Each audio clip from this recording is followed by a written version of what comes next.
اللہ तबारक व तआला ने इरशाद फरमाया, अऊज़ु बिल्लाहि मिनश शैतानिर रजीम, बिस्मिल्लाहिर रहमानिर रहीम, इय्याका नअबुदु व इय्याका नस्तईन। तर्जुमा, हम तेरी ही इबादत करते हैं और तुझसे ही मदद मांगते हैं। इय्याका, तुझसे ही, नअबुद, हम सब इबादत करते हैं। इय्याका नअबुद, तेरी ही हम इबादत करते हैं। व इय्याका नस्तईन, व माने और, इय्याका यानी तुझसे ही, नस्तईन हम सब मदद मांगते हैं। अब उलमा इकराम इस आयत मुबारका की तशरीह करते हुए क्या फरमाते हैं? अल्लामा गुलाम रसूल सईदी साहब अपनी तफसीर तिब्यानुल कुरान में लिखते हैं कि इबादत क्या है। जो इंसान अल्लाह ताला की इबादत करता है तो इबादत किसको कहते हैं? वो लिखते हैं कि नफ्स की ख्वाहिश के ख़िलाफ़ अपने रब की ताज़ीम के लिए कोई काम करना, ये इबादत है। जो इंसान की ख्वाहिश हो, उस ख्वाहिश के ख़िलाफ़ अल्लाह ताला की ताज़ीम के लिए, अल्लाह ताला की रज़ा के लिए कोई काम करना, ये इबादत है। और इसी आयत मुबारका की फ़जीलत के बारे में तफसीर इब्न कसीर में आता है कि बाज़ बुज़ुर्गान दीन ये कहते हैं कि पूरे कुरान पाक का राज सूरह फातिहा में है और पूरी सूरह फातिहा का राज इस आयत मुबारका में है, यानी इय्याका नअबुदु व इय्याका नस्तईन। क्योंकि इस आयत के पहले हिस्से में शिर्क से बेजार होने का ऐलान है और इस आयत मुबारका के दूसरे हिस्से में, दूसरे जुमले में अपनी ताकतों, अपनी क़ुव्वतों और अपने कमालात का इनकार है और अल्लाह अज़्ज़ व जल की तरफ अपने तमाम कामों को सौंप देना है। यानी इंसान अल्लाह तबारक व तआला अपने जितने भी काम हैं वो अल्लाह ताला के सामने पेश करता है और उसी को सौंपता है। हज़रत इब्न अब्बास रज़ियल्लाहु अन्हु फरमाते हैं कि इय्याका नअबुद की मानी ये है कि ए हमारे रब, हम ख़ास तेरी ही तौहीद मानते हैं, यानी तुझे ही अपना माबूद मानते हैं और तुझसे ही डरते हैं और तेरी इसी ज़ात से उम्मीद रखते हैं। यानी हम सिर्फ़ तेरी ही ज़ात से उम्मीद रखते हैं, तेरे सिवा किसी और की न हम इबादत करें, न डरें, न उम्मीद रखें। और इय्याका नस्तईन से क्या मुराद है? इससे मुराद है कि हम तेरी फरमा बरदारी और अपने कामों में सिर्फ़ तुझसे ही मदद मांगते हैं और किसी से हम मदद नहीं मांगते। चुनाचे हम कोई भी छोटा से छोटा काम करें तो उसके लिए हमें मदद सिर्फ़ और सिर्फ अल्लाह तबारक व तआला ही से मांगनी चाहिए।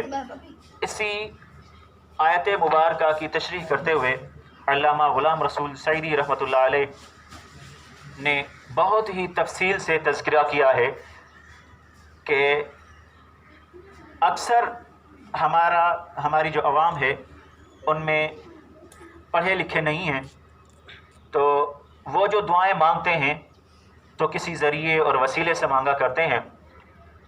खुसूसियत के साथ जब वो मज़ारात पर जाते हैं, बुज़ुर्गान दीन की मज़ारात पर जाते हैं, वहाँ जो दुआएं मांगते हैं उसके मुतालिक बहुत बड़ा इख्तलाफ पाया जाता है। तो अल्लामा गुलाम रसूल सईदी साहब ने बहुत बड़ी तवील बहस करने के बाद आखिर में जो बात लिखी है वो मुझे बहुत पसंद आई, लिहाजा वो मैं आपके सामने पेश करता हूँ। उन्होंने अर्ज़ की कि इंसान जब किसी बुज़ुर्ग की मज़ार पर जाए या वहाँ पर जाकर दुआ वग़ैरह मांगे तो तरीक़ाकार और उसकी नीयत ऐसी होनी चाहिए, दुआ मांगने के अल्फाज ऐसे होने चाहिए जिसमें किसी भी इंसान के लिए کوئی اعتراض نہ ہو.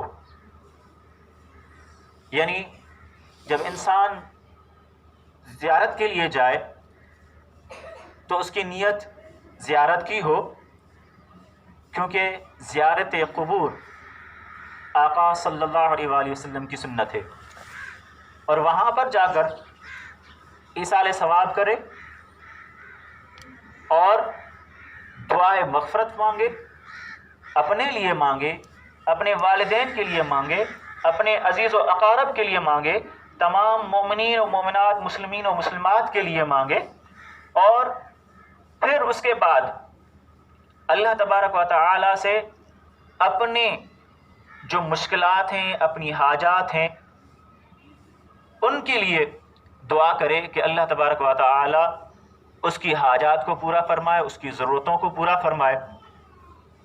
اگر اس سے بھی بڑھ کر وہ دعا کرنا چاہتا ہے، یعنی آگے بڑھنا چاہتا ہے، تو اس طرح سے وہ دعا کرے کہ یا اللہ اس بزرگ کی، اس ولی کی تیری بارگاہ میں جو عزت ہے، تیری بارگاہ میں جو درجہ اور مقام ہے، اس درجے اور مقام کے صدقے میں ہمارے اس سوال کو پورا فرما، ہماری حاجت کو پورا فرما، ہمارے جائز مقاصد کو پورا فرما، یا ہمارے نیک کاموں میں ہماری مدد فرما، جو کچھ بھی وہ دعا مانگتا ہے.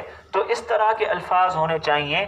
یہ محفوظ طریقہ کار ہے، اس میں کسی کو بھی کسی بھی قسم کا کوئی اعتراض کرنا بنتا ہی نہیں ہے، کوئی وجہ ہی نہیں آتی. تو لہٰذا کوشش ہمیں یہ کرنی چاہیے کہ ہم جب مزارات پر جائیں تو بے شک ہم جائیں، اس سے منع نہیں ہے، کیونکہ زیارت قبور سنت ہے، کوئی بھی اس سے منع نہیں کرے گا، اور وہاں پر جا کر اچھے الفاظ میں اور بہتر انداز میں ہم دعائیں کریں. جب یہ مسئلہ میں نے ایک مسجد میں عرض کیا تھا، یہ بات عرض کی تھی، تو ایک اعتراض کیا گیا تھا جو وہ مجھ سے نہیں ہوا بلکہ لوگوں کی زبانی سننے میں آیا، کہ لوگ سمجھتے ہیں کہ اگر ہم اولیاء کاملین کے مزار پر جائیں اور خدا نخواستہ ہم اپنے مرشد کی مزار پر جاتے ہیں تو کیا ہم جا کر وہاں ان کے لیے دعائے مغفرت کریں، گویا ہم ان کو گناہ گار سمجھ لیں. تو ایسی کوئی بات نہیں ہے، یہ فضول سا ایک اعتراض تھا. میں اسے فضول سمجھتا ہوں. اس کی وجہ یہ ہے کہ آپ کا عمل آپ کی نیت پر ہے. آپ وہاں پر جا کر اپنے مرشد کو گناہ گار یا جو ہے وہ نیکوکار اس طرح کی نیت لے کر ہی نہ جائیں، اس طرح کی سوچ کو اپنے ذہن میں آنے ہی نہ دیں. آپ وہاں اس جگہ کو ایک عزت والا اور مبارک مقام سمجھتے ہیں، تو وہاں پر جا کر آپ اللہ تبارک و تعالیٰ کی برکتوں کو سمیٹیں، اللہ تعالیٰ کی رحمتوں کو سمیٹیں، اور ان رحمتوں اور برکتوں کو سمیٹنے کا ذریعہ دعا بنائیں.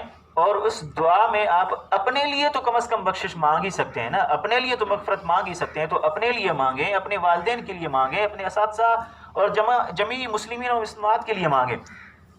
تو ایسی کوئی بات نہیں ہے. اس طرح کے بالکل بھی جو ہے وہ ذہن میں باتیں نہیں آنی چاہیے.